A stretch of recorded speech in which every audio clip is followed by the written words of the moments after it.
अग्निपथ पर भ्रमजाल और अराजकता। सेना के नाम पर राजनीति क्यों? षड्यंत्रों के घेरे में अग्निपथ। अग्निपथ पर भ्रम फैलाने वालों को पहचानिए। आखिर क्यों हो रहा है ये सब? सेना में सुधार करना, सेना को युवा शक्ति से लैस करना, क्या ऐसे हिंसक विरोध का विषय हो सकता है कि पूरे देश को अराजकता का अखाड़ा बना दिया जाए, देश की संपत्ति को फूंक डाला जाए? राजनीतिक हार का बदला क्या देश को जलाकर लिया जाएगा? तो समझ में आया कि सड़कों पर देश की छवि को धुआं धुआं करने वालों का मंच दिल्ली के जंतर मंतर पर सजा है। कृषि कानूनों का विरोध करने वाले टिकैत भी अग्निपथ के विरोध में खड़े हो गए। तो यह मंच किसका है, सब समझ आता है। बिहार से दिल्ली और तेलंगाना तक कौन इस आग को भड़का रहा है, कौन युवाओं को भरमा रहा है, इस मंच पर सब दिखता है। हैरानी ये कि सेना के जिन अफसरों के कंधों पर देश की रक्षा का इतना बड़ा जिम्मा भी है, ये मंच उनकी भी नहीं सुनता। युवाओं तक वो आवाज पहुंचने नहीं दी जाती। राजनीतिक विरोध में ये इतने तक गिर गए कि अपनी सेना पर ही विश्वास नहीं रहा। भारतीय सेना की फाउंडेशन है discipline, no space for no arson. Anger आप खुशी से दिखाइए, कोई प्रॉब्लम नहीं है, वार्तालाप करिए, कोई प्रॉब्लम नहीं, but arson, vandalism, no space, just no space. हर एक इंडिविजुअल जो हमारे साथ अग्निवीर स्कीम में जुड़ना चाहता है, वो अपना सर्टिफिकेट देगा, प्लेज करेगा कि उसने ना तो किसी प्रोटेस्ट में हिस्सा लिया है, ना ही किसी तोड़फोड़ में हिस्सा लिया है। ये प्रावधान करा गया है। एंड आप सबको मालूम है, आजकल कहीं पे भी फोटो खींचेगी और वो आधार कार्ड के साथ जुड़ेगी, पुलिस वेरिफिकेशन इज 100%। कोई नहीं आ सकता फौज में विदाउट पुलिस वेरिफिकेशन। उसकी वो चिल्का, जैसे सर ने बोला था पहुंचेंगे, वो नहीं पहुंच सकते चिल्का। जो बच्चे, मैं दोबारा दोहरा रहा हूं, जो बच्चे हैं उन सबको बोला गया कि kindly write a pledge. And write pledge मतलब this is part of the क्या कहते हैं, एनरोलमेंट फॉर्म, कि मैं किसी पुलिस या ये आर्सन इसके अंदर नहीं जुड़ा हूं।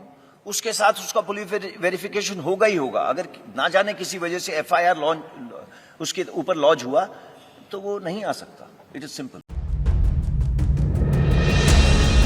सीमा पर भारत की चुनौतियां बढ़ रही हैं। देश के लिए जो जरूरी है वो सेना के सर्वोच्च अधिकारी तय करते हैं। पर क्या देश से ज्यादा जरूरी कुछ युवाओं की आकांक्षा हो सकती है? ऐसा भी नहीं कि उनकी आकांक्षाएं पूरी नहीं हो सकती। अगर दम है तो आइए, अग्निवीर बनिए और उन 25% में शामिल हो जाइए जिन्हें स्थायी कमीशन मिलना है। और अगर बाकी 75% में भी रह गए तो भी देश ने आपके लिए दरवाजे खोल दिए हैं। सरकार और निजी क्षेत्र उन 75% के स्वागत के लिए बाहें फैलाए खड़ा है। भविष्य की ऐसी गारंटी तो पहले कभी नहीं थी। We have thought through the scheme. The scheme is specifically been designed keeping the youth of the country in mind. It's not designed for people like you and me. It's designed for the youth, and we know it that in the coming days the youth of the country will be less than 25 years, 50% of them. And the Indian Army has to be reflective of this youth dividend which the country has been bestowed over the years for us. That is first. Secondly, by going to the streets, they are only wasting their time.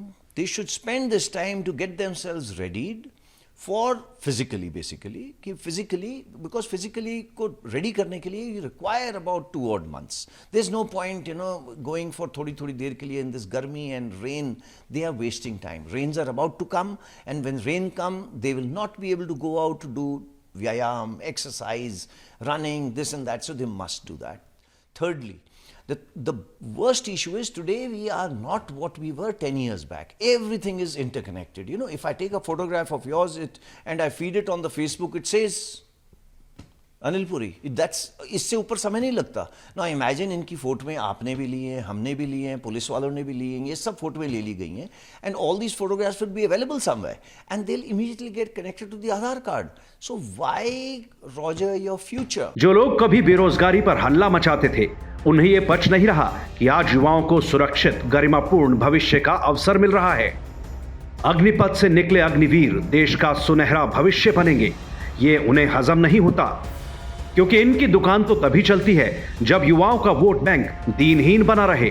इनके आगे हाथ फैलाकर याचक की मुद्रा में खड़ा रहे और ये पुचकार कर युवाओं को टहलाते रहे। ये सब हम ऐसे ही नहीं कह रहे, इसके पीछे के तर्क भी हैं। जरा ध्यान से देखिए।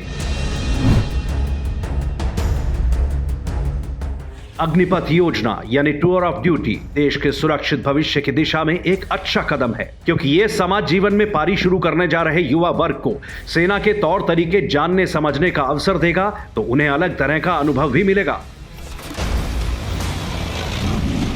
4 साल बाद ये देश के लिए कई तरह की क्षमताओं से लैस अनुशासित युवाओं का एक बड़ा पूल भी मुहैया कराएगा। लंबे समय से मांग थी कि सभी भारतीयों को मेहनती और कर्मयोगी बनने के लिए प्रेरित करने के साथ उनमें राष्ट्र प्रेम की मजबूत भावना पैदा करने के लक्ष्य से सैन्य सेवा जरूरी कर दी जाए।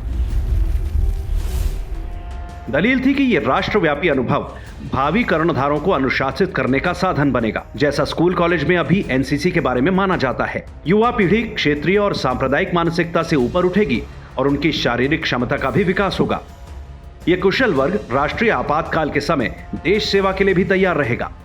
प्रधानमंत्री नरेंद्र मोदी और उनकी सरकार ने देश के नागरिकों को सैन्य जीवन का अनुभव कराने के लिए जैसे ही पहला कदम उठाया, तो आलोचना की मानो बाढ़ आ गई। दिलचस्प ये है कि इन बदलावों का विरोध वही लोग कर रहे हैं जिन्हें मौजूदा स्थिति में फायदा हो रहा होता है, यानी जिनकी दुकानें बंद होने का खतरा है। चंद रिटायर्ड अधिकारी भी टूर ऑफ ड्यूटी की आलोचना में आगे हैं। वो आरोप लगाते हैं कि इस योजना से सशस्त्र बलों की पेशेवर प्रवृत्ति कमजोर पड़ेगी। उन्हें यह भी लगता है इससे जो घालमेल की स्थिति बनेगी उससे आपसी तालमेल घटेगा और रेजिमेंट का असर कमजोर होगा। आलोचना यह भी कि सैन्य क्षेत्र की सभी इकाइयों में महिलाओं के शामिल होने से उनके युद्ध क्षमता और कठोरता कम हो जाएगी। सच यह है कि इनमें से अधिकतर आशंकाएं गलत हैं। सबसे पहले वीरता पुरस्कार विजेताओं की सूची पर एक सरसरी नजर डालने से साफ दिखता है कि उनमें से अधिकांश ने 5 साल से कम समय के लिए अपनी सेवा दी। इसके अलावा इसमें कोई संदेह नहीं कि बेहतर शैक्षिक योग्यता के साथ आए नौजवानों को मौजूदा प्रशिक्षण अवधि से कम समय में ही प्रशिक्षित किया जा सकता है। जहां तक रेजिमेंट का सवाल है, सेना में मिलीजुली यूनिट्स होती ही हैं और समय आने पर उन्होंने वास्तविक पलटनों से कम नहीं दिखाया।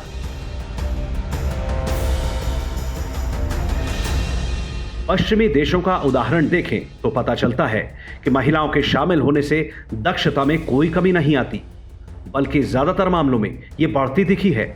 महत्वपूर्ण यह है कि टूर ऑफ ड्यूटी सेना की औसत आयु को कम करेगा, जिससे इसके युवा प्रोफाइल और फिटनेस स्तर में वृद्धि होगी।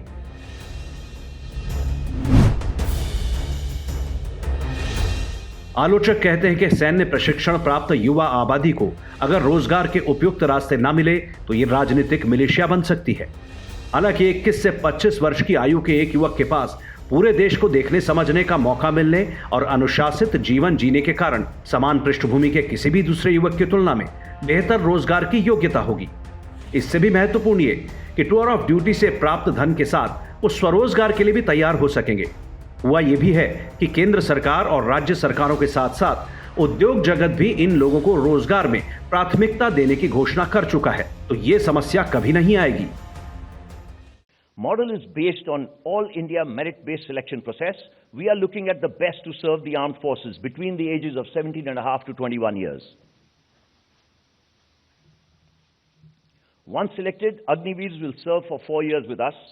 On completion of 4 years, Agniveers will get an opportunity to apply voluntarily for regular cadre. Based on merit, organizational requirement, up to 25% shall be selected from that batch. And for that, we are developing a robust assessment system which will be transparent, objective, automated, and centrally maintained. So every Agniveer will receive who is selected, who is not, but Agniveers can apply for being retained. Recruitments will be part of the Agnipath scheme, open to men, and progressively, based on the service requirement, will be open to women. As far as the medical and physical fitness standards are concerned, they will be as per extent norms.